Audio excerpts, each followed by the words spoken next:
Olá, boa noite. Hoje o TVU Notícias mostra o Serviço de Mobilidade Internacional da UFO para alunos que têm interesse em fazer intercâmbio.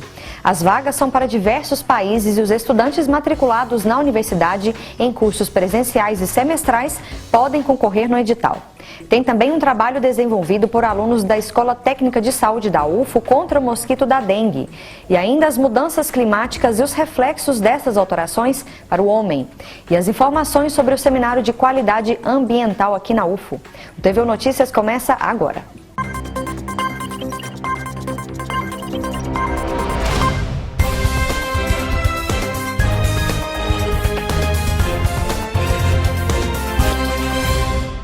Um trabalho desenvolvido pela Escola Técnica de Saúde da UFO tem contribuído na luta contra o mosquito Aedes aegypti. Os alunos estudam o comportamento do inseto inimigo para desenvolver ações de prevenção e combate. Na sala de aula, um dos alunos acompanha o desenvolvimento do Aedes aegypti. A atividade de observação faz parte de um projeto desenvolvido dentro da Escola Técnica de Saúde da UFO, que monitora o comportamento do mosquito. Esse projeto meu faz parte de alguns editais da própria UFO e da FAPEMIG. O que significa isso? Que essas instituições disponibilizam bolsas para os nossos estudantes, que são escolhidos por meio de alguns professores, no caso eu em particular, para que eles participem do projeto e tenham a oportunidade de vivenciar aquilo que a gente chama de a ciência aplicada, de ter a oportunidade de conhecer um pouco daquilo que a universidade faz. Periodicamente, os alunos saem em campo para fazer a coleta dos ovos, que são levados para a sala, onde são monitorados. Os lugares escolhidos são os mais favoráveis para que a fêmea coloque os ovos. Durante as visitas feitas pelos membros do projeto, eles levam um potinho como este e uma paleta. Eles procuram os lugares normalmente mais escuros, como este aqui, embaixo desta pia aqui. Eles colocam a paleta, deixam ali por alguns dias e recolhem com os ovos. A gente chega nas casas onde está instalada as ovitrampas, a gente retira as palhetas com bastante cuidado, depois a gente analisa a água, vê se tem larvas ou não, aí depois é lavado o recipiente e colocada a mesma quantidade de água e no mesmo local. Aí a gente troca a palheta, coloca uma nova palheta e toda semana a gente volta e troca as palhetas. A partir dos conhecimentos adquiridos aqui na sala de aula, o grupo se torna multiplicador das informações.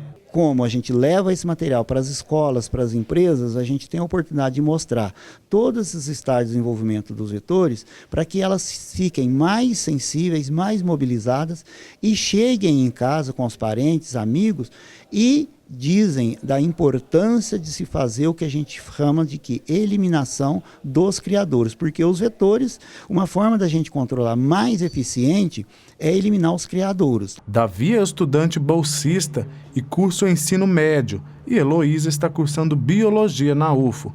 Os dois estão envolvidos com o trabalho, que tem como principal objetivo eliminar os ovos do mosquito, que transmite várias doenças. Há algum tempo eu já estava procurando algum estágio na área e quando eu vi o edital, não pensei, me candidatei à vaga, fui classificada e quando eu entrei aqui, comecei a participar do projeto de mobilização. Eu comecei a descobrir algo que eu não sabia, no caso sobre a dengue, sobre chikungunya, sobre zika, muita coisa eu aprendi por causa do João e por causa desse projeto que eu fui selecionado.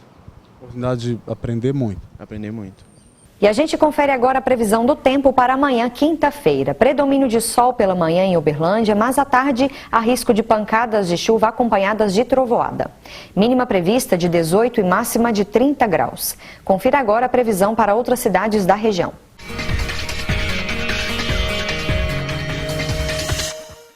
Predomínio de sol no período da manhã e chuva à tarde também em Patos de Minas. A temperatura mínima é de 18 e a máxima pode chegar aos 31 graus.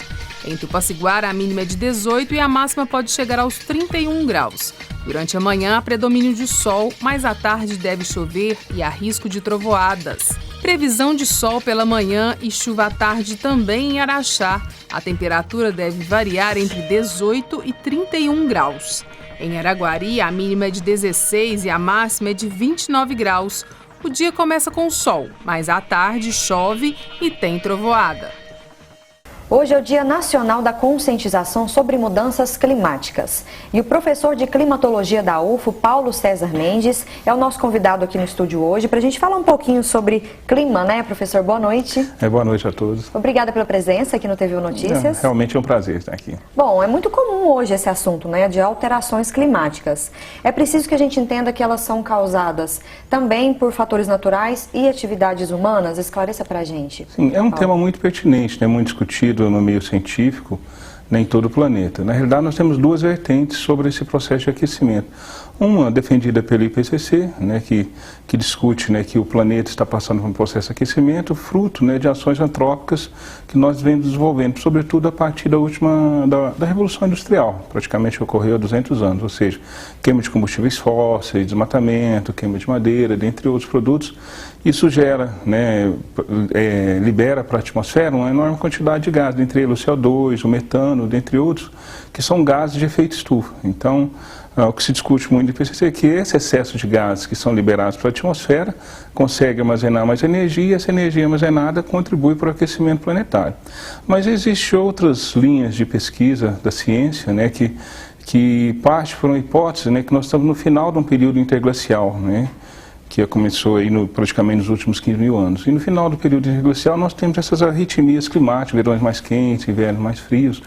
Né? Se a gente partir dessa hipótese, né, daqui 30, 40 anos, o que tudo indica é que a gente, ao invés de estar enfrentando o aquecimento, a gente pode enfrentar uma queda da temperatura, né, uma vez nós estamos saindo desse final de período interglacial e entrando numa nova era glacial.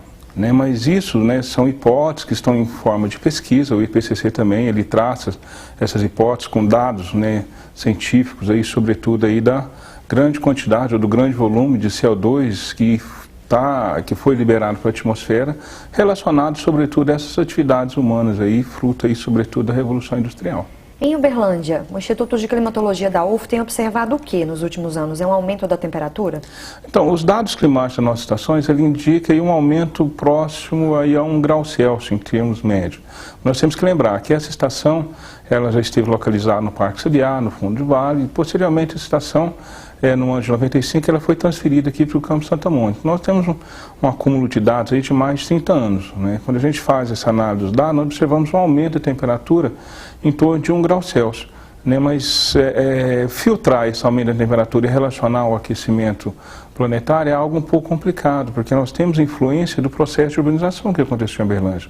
Nós temos a formação do clima urbano, e o clima urbano ele tende a um aumento da temperatura média. Então, esses dados das estações eles podem estar contaminados, entre aspas, né, por esse processo de urbanização que ocorreu em Uberlândia, sobretudo aqui no entorno do Campo Santa Mônica. Segundo o IPCC, né, igual o senhor estava falando, mais de 90%, é certeza que mais de 90% do aumento da temperatura na Terra é causado pela ação do homem. Se a gente for levar em conta, né, essa vertente, professor, é possível que algum dia as atividades humanas não interfiram diretamente nas alterações climáticas, nos processos climáticos? É possível?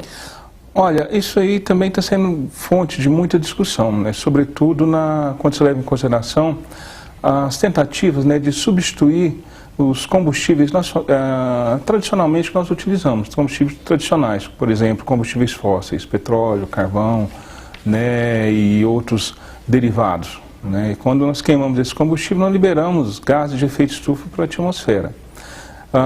Então, algumas pesquisas estão avançando no sentido de a gente estar utilizando fontes alternativas de energia e que essas fontes alternativas de energia não liberem para a atmosfera gases capazes de contribuir para esse aquecimento planetário. Né? Como eu falei anteriormente, o IPCC baseia muito nesses dados relacionados a essa liberação de gases de efeito estufa. Né? E esses gases de efeito estufa eles têm sim a capacidade de aumentar a temperatura do planeta, sobretudo, né, o dióxido de carbono, o metano, né, que ele é 23 vezes mais nocivo do que o dióxido de carbono quando liberado para a atmosfera. Então, quanto maior é a concentração desses gases, a tendência é que o planeta como um todo ele sofra esse processo de aquecimento. Né? Mas Quando a gente fala uma questão que nós chamamos de teleconexões, né, como que um gás pode se relacionar ao aquecimento, se esse aquecimento vai liberar mais, por exemplo, excesso de vapor na atmosfera, também é um gás estufa, se esse vapor vai contribuir, né, para o aumento das precipitações, né? Então é tudo discussões ainda, desse estudo das teleconexões ainda está meio engateando aí, né, nesse processo. A verdade sim que nós estamos observando, né, nos últimos anos algumas anomalias climáticas muito interessantes, alguns locais do planeta batendo recorde de temperatura, outros locais com queda muito brusca de temperatura, secas intensas, né, que estão ocorrendo. Então, nós estamos observando e estamos registrando, né, uma série de intempéries climáticas, né, que são interessantes em termos científicos. Uma coisa que a gente também precisa deixar muito clara é que, às vezes, acontecem alguns fenômenos, né, que já são conhecidos e que, normalmente, se relacionam à questão climática, mas que não são em termos de verdade absoluta. Por exemplo, o El Niño. O El Niño, ele tem uma sazonalidade de 3 em 3 anos, 4 em 4 anos, assim como a Laninha tem, e ele é capaz. O El Niño, quando ele atua, como aconteceu esse ano, ele provoca quedas de precipitações na Amazônia, né, seca, né, severas na região nordeste do Brasil, excesso de chuvas na região sul, que se estende até o mês de maio, junho, julho, né, isso faz parte da dinâmica climática e é bem compreendido pela ciência, né, não se relacionando a essas alterações ou a essas que nós chamamos aí de anomalias relacionadas a esse aquecimento planetário. É bem compreendido por ciência esses fatores e a gente deve separar essas duas coisas, porque quando acontece chuvas em excesso ou secas em excesso, olha, isso é fruto do aquecimento planetário, entre outras coisas, e nem sempre isso é verídico, né? Tem uma causa científica, pode ser um fator de pequena escala que pode estar contribuindo para isso. Tá certo, muito obrigada pela sua entrevista aqui novamente no TV Notícias, Paulo. É um prazer, né, estar aqui contribuindo para a ciência e contribuindo também para essa maior formação da população como um todo. Com certeza, em outra oportunidade a gente volta a conversar sobre esse assunto. Tá bom, obrigado, boa noite. Boa noite. E o TV Notícias vai para um rápido intervalo e volta em instantes, não saia daí. Zika zero. O mosquito não é mais forte que o país inteiro. Tudo que acumula água é foco de mosquito. Então se liga na dica. Mantenha os tonéis e barris de água sempre tampados. Espalhe essa informação para sua família, colegas e para a comunidade do seu bairro. Contamos com a sua ajuda no combate ao Aedes aegypti e a todas as suas terríveis consequências. Zika zero. Denuncie os focos do mosquito no 136. Realização: Governo Federal, Ministério da Educação e Universidade Federal de Uberlândia. Apoio Cultural, Rádio e TV Universitária. Apesar dos tempos modernos, muitas pessoas apostam na criatividade para realizar trabalhos manuais e fazerem deles uma oportunidade de negócio. Você vai acompanhar agora 2 exemplos deste tipo de empreendedorismo que resiste ao tempo. Veja na reportagem. Sentada diante de uma máquina de costura, Luísa relembra um pouco de quando começou a desenvolver trabalhos manuais para vender. Era uma sociedade com uma irmã. De lá para cá, já se passaram 3 anos. Eu vi uma brechinha no mercado que as pessoas estavam procurando, né, esse tipo de trabalho. E aí eu comecei a desenvolver uma linha com tecidos. Uma linha de para casa, que são para tudo organizar em casa, e os organizadores de mala, que a gente não achava no mercado. No início, a empresária produzia uma linha de produtos para casa e outra para viagens. Com o passar do tempo, percebeu que as vendas precisavam aumentar e redirecionou o negócio. Eu percebi que a linha de casa não tinha um retorno como a linha de viagem, pois tem vários concorrentes, né, na linha de casa, né, que tem vários tipos de jogos americanos. E como eu desenvolvi essa linha de viagens, eu vi, não, eu vou focar nessa linha de viagens e vou agregar mais, né? Encomendas. É através delas, tentando personalizar os produtos de acordo com a necessidade do cliente, que a empresária viu o negócio deslanchar. 90% são encomendas, porque cada cliente quer ter a sua personalidade naquele kit. De acordo com os dados do IBGE, só em Minas Gerais são 2.286 atividades artesanais que vão do bordado ao trabalho com pedras preciosas. O material usado por Dona Ivanilda, esta artesã que trabalha no ateliê improvisado em um dos quartos de casa, não é pedra preciosa, mas aliada ao trabalho que ela executa, vale um bom dinheiro. Há 3 décadas ela deixou de trabalhar fora e decidiu ter o próprio negócio, que até hoje ajuda no sustento da família. Tudo eu trabalho, com muita formatura, faço vestido de madrinhas, noivas, tudo que sempre fiz. Sempre trabalhei com isso. A artesã aposta nas novidades para confeccionar os vestidos que vende e até divulga os produtos na internet. A gente está sempre reciclando, né? Você tem que ver o que está no mercado, você tem páginas que hoje a internet te ajuda muito, você navega e vê muita coisa, muita tendência, muita coisa que está chegando, que está mudando. Você não pode ficar também só numa coisa rotulada de uma vida inteira. Sempre a gente está mudando. Criatividade que, mesmo com a evolução tecnológica, resiste ao tempo e ainda permite sucesso neste tipo de negócio. Perguntada se os negócios vão bem, a artesã não hesita. Vão bem, obrigado. Graças a Deus. Cada vez mais mulheres estão procurando as academias para praticar aulas de boxe, MMA, Muay Thai e outras lutas. Quem pensa que essas atividades são exclusivas do público masculino está enganado. As mulheres também atuam e colhem os benefícios desses esportes. Os golpes exigem força e precisão. A aula é mista, tem homens e mulheres, mas nesta turma elas são maioria. A principal procura é o Mix Fight, é uma luta voltada para mulheres. E por ser uma luta direcionada para mulheres, que tem defesa pessoal, tem aquela parte funcional de emagrecer, sabe? Tem a parte de aeróbica, né? A pessoa se sente muito feliz fazendo aquela aula, acaba transmitindo uma energia muito positiva. E virou uma febre entre as mulheres, né? Então a procura está grande por essa modalidade. Há 2 anos, Fernanda procurava uma atividade física para fazer. Com tantas modalidades existentes, a dona de casa já experimentou 2 tipos de atividade física nesse período. Mas foi na luta que ela encontrou a solução para o corpo e a mente. É uma coisa que faz bem para o meu corpo, para a minha saúde. E me deixa assim totalmente equilibrada, em paz, assim, é um momento assim que a gente extravasa, que a gente está mesmo assim, sabe, nos encontrando mesmo. Não é de hoje que as lutas deixaram de ser atividades exclusivamente masculinas. A cada dia, as mulheres tomam conta de vários setores. No tatame, não é diferente. Lisiane decidiu tentar a modalidade e gostou. O que determinou a escolha pela atividade foi a violência nas ruas, na sociedade em geral.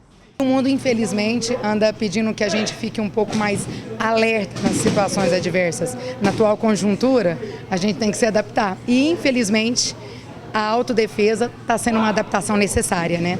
Aqui os motivos da escolha pela atividade podem não ser os mesmos, mas o desejo de não parar mais é igual a todas elas. Eu só paro machucando e, se Deus quiser, nunca.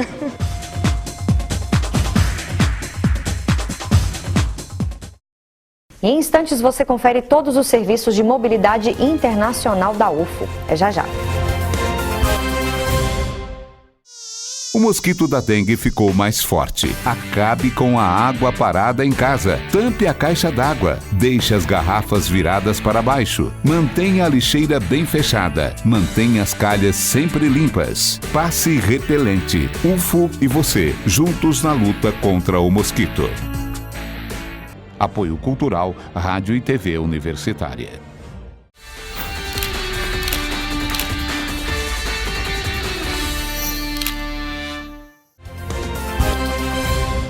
Conhecer uma nova cultura e aprender a praticar uma língua estrangeira. O intercâmbio é uma oportunidade para adquirir experiência e conhecimento. Os alunos da UFO matriculados em cursos presenciais e semestrais podem concorrer no edital de mobilidade internacional da UFO. As vagas são para diversos países.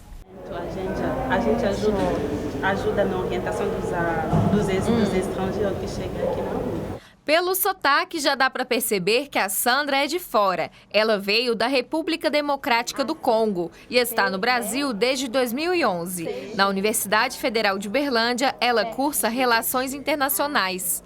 O Brasil, meu país, tem um convênio que se chama PEG, é um convênio que concede a bolsa para os estudantes estrangeiros a estudar no Brasil. Além dos estudos, ela faz estágio na Diretoria de Relações Internacionais e Interinstitucionais da UFO. Há 1 ano e meio, a Sandra desenvolve várias atividades. Tradução, atendimento aos alunos, acompanhamento dos estrangeiros que chegam na UFO.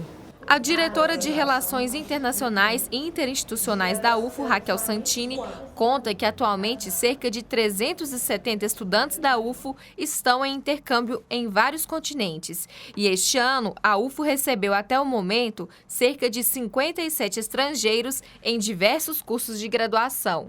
É um enriquecimento muito grande, né? Já que é um aluno que vai trabalhar com internacionalização, com economia internacional, etc., direito internacional. Esse aluno, ele traz a sua cultura, né, a sua vivência do seu país, como que é, e isso enriquece a nossa universidade.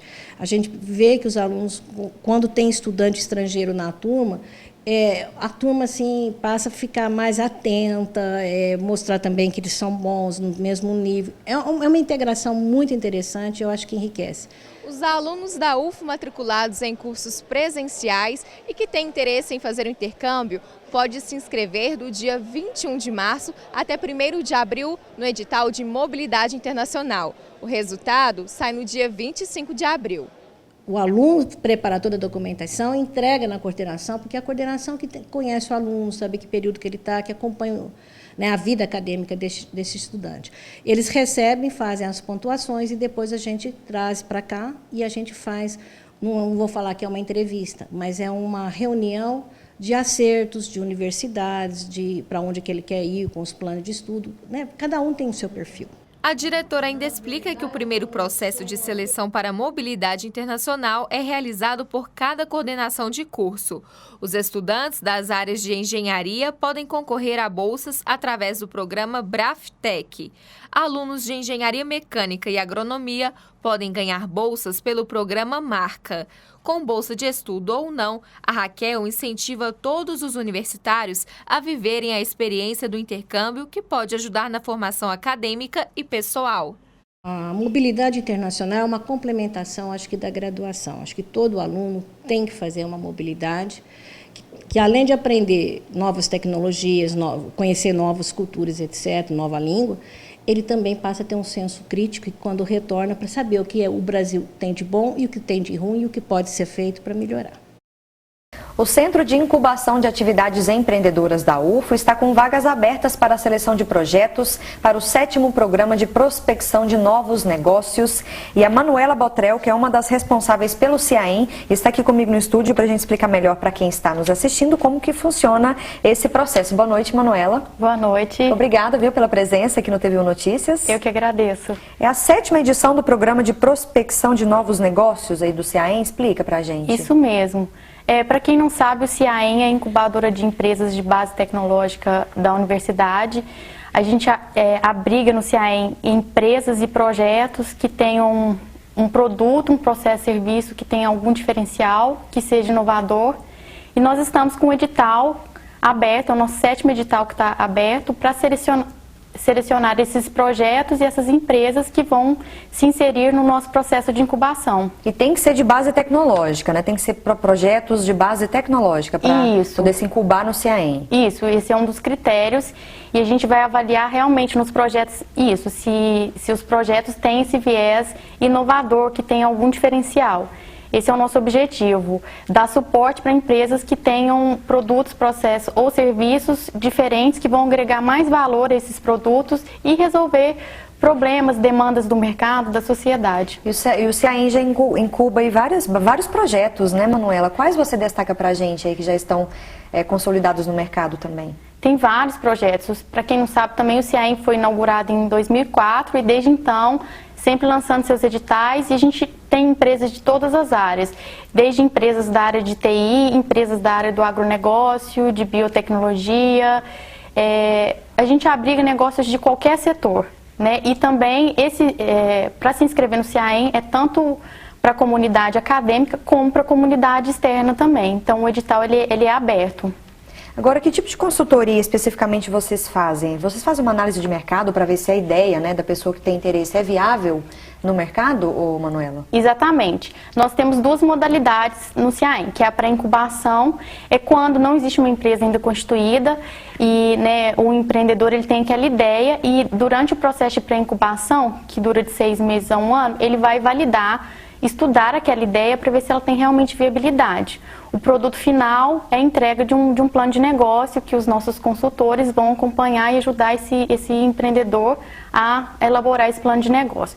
Já no processo de incubação, que dura de 24 meses a 36 meses, já tem que ser uma empresa constituída e as assessorias que a gente vai dar para a empresa vai ser no sentido de auxiliar que a empresa insira o produto dela no mercado ou que ela finalize o desenvolvimento do seu produto, mas já com viés mais de mercado, de inserção dessa empresa no mercado. Então, para quem tem interesse, está nos assistindo e quer se inscrever, né? Até quando que vão as inscrições? Como proceder, Manuela? Então, as inscrições já estão abertas, vão até o dia 4 de abril, né? Até às 5 horas da tarde. Tem todas as informações no site do CIAEM, que é www.ciaem.ufo.br.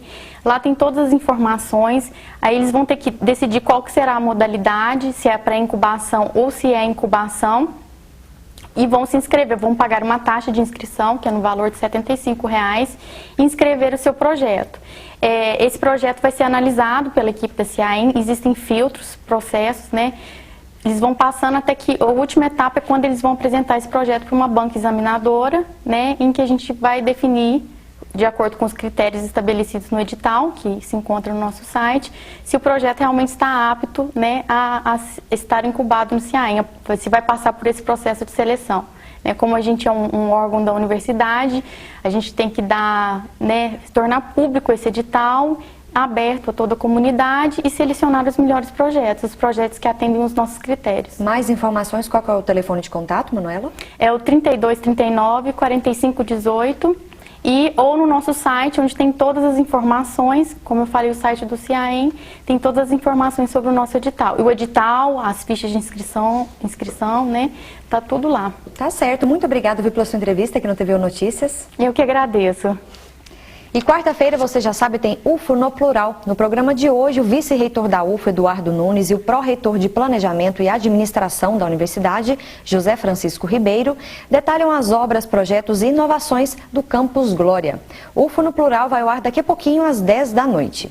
E o TVU Notícias de hoje fica por aqui. Amanhã eu volto com mais informações. Uma boa noite para você.